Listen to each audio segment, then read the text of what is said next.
In 2024, there wasn't really a need for me to make any changes to my setup. I had already been using the LG 5K for over a year, and my Edifier speakers sounded great for all of my general use. I even now have been using my MacBook Pro for just over 3 years, and it still hasn't given me a single problem yet. For my Mac setup, these were the most effective products that I could find that added all the functionality I needed without being too expensive.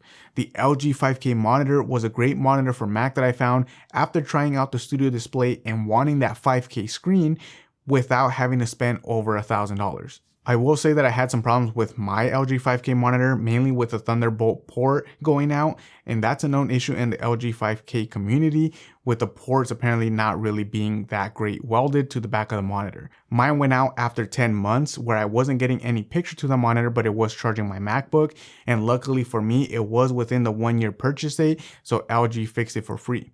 Even after the port break-in, I think I would still recommend this monitor. It's a 5K display that pairs well with Mac with a single cable and also provides you with a USB hub if you have USB-C accessories. But because the display was made for Mac, it lacked in all the extra features that would make it compatible with any of my consoles or my PC, which is why it no longer sits on my desk. And the Edifier MR4s are a great intro level speakers for anyone looking to get better speakers than what comes integrated in the monitors. There are even a lot of budget monitors that don't even come with speakers, so for just about $100, the MR4s are a great solution. The sound was good, the connection options were good, and it even offered a sound equalizer where you can adjust the bass and the highs straight on the speakers themselves.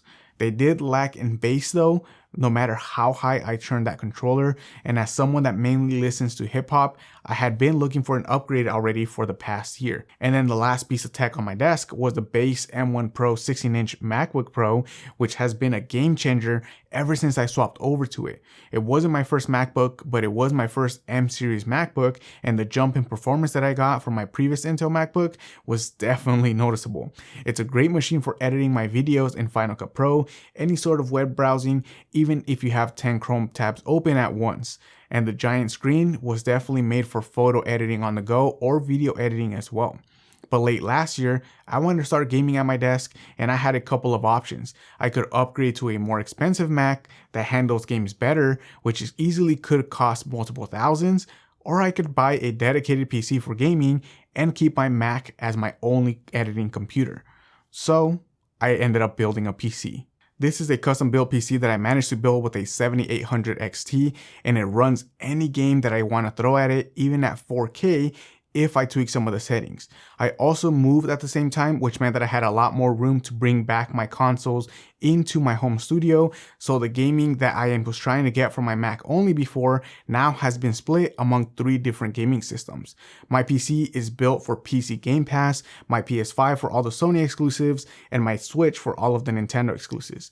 And I am 100% on Team Physical, and I avoid buying any digital games where possible, but with the PC Game Pass, I really am relying on renting out all the games without actually purchasing them. But the MacBook didn't get completely taken out of the equation, because when it comes to creative work, I couldn't find a better solution than staying on Mac. I use Final Cut Pro, which is a Mac exclusive app, and as much as I would want to take up learning Premiere or DaVinci Resolve, I just don't have the time. I like how easy Final Cut Pro is and how most of it just feels like a big brother to the iMovie editing software, so I can't really see myself changing anytime soon. And all these new consoles and gaming PC that I've now added to my desk drove the second upgrade, the monitor over to an HP Omen Transcend 32-inch OLED monitor.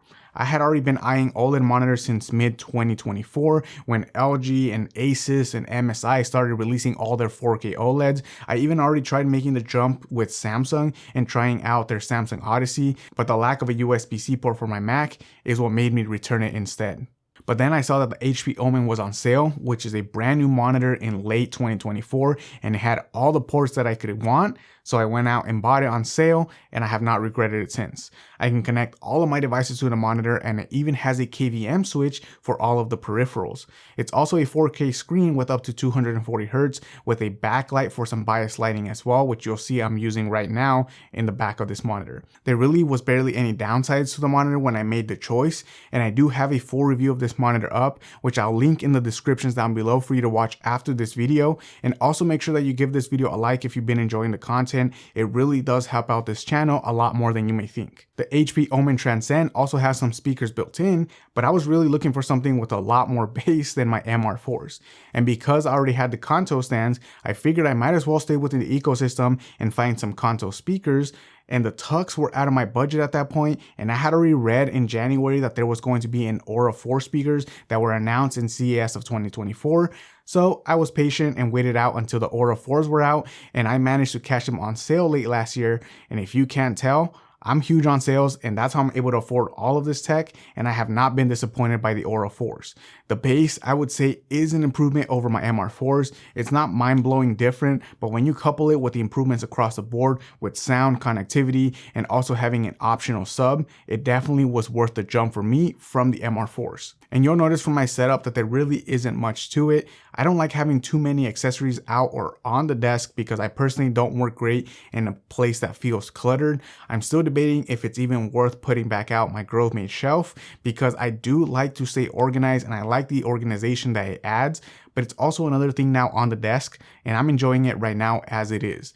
Other than a few tech additions, the rest of the setup really does remain the same as it was at the beginning of 2024.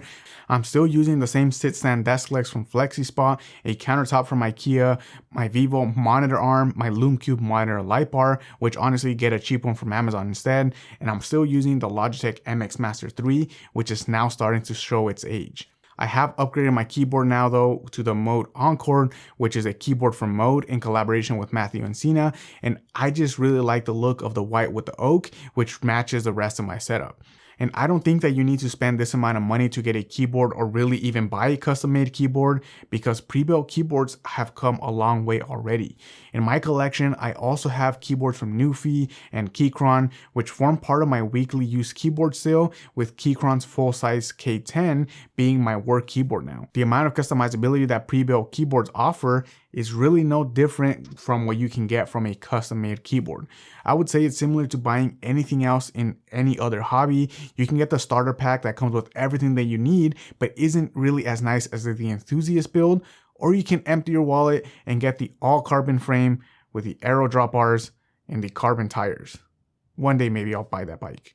Just like one day soon, the desk isn't going to look the same as it does now. It's still very much a work in progress. You'll notice that the wall behind me here, it's definitely bare and empty, and I'm finding what really works the best for me.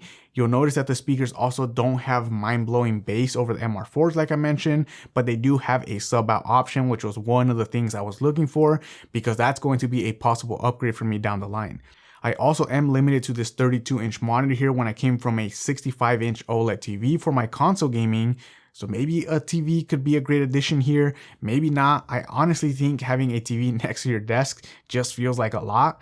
This year there have also already been other 5K monitors released that work well with Mac and also have HDMI and DisplayPort inputs. They are limited to 60 Hz though, so maybe not. I mean, they'll be great for productivity use, but not really great at gaming. I'm also thinking of possibly making the jump to a Mac Studio now from my MacBook Pro, since it mainly sits on my desk in dock mode and I use it mainly for editing, where the iPad now has become my mobile workstation. I don't know yet if this is where my home studio is going, so let me know down in the comments what are some suggestions that you have for my home studio or some tech that you want me to check out that maybe might work for your home studio.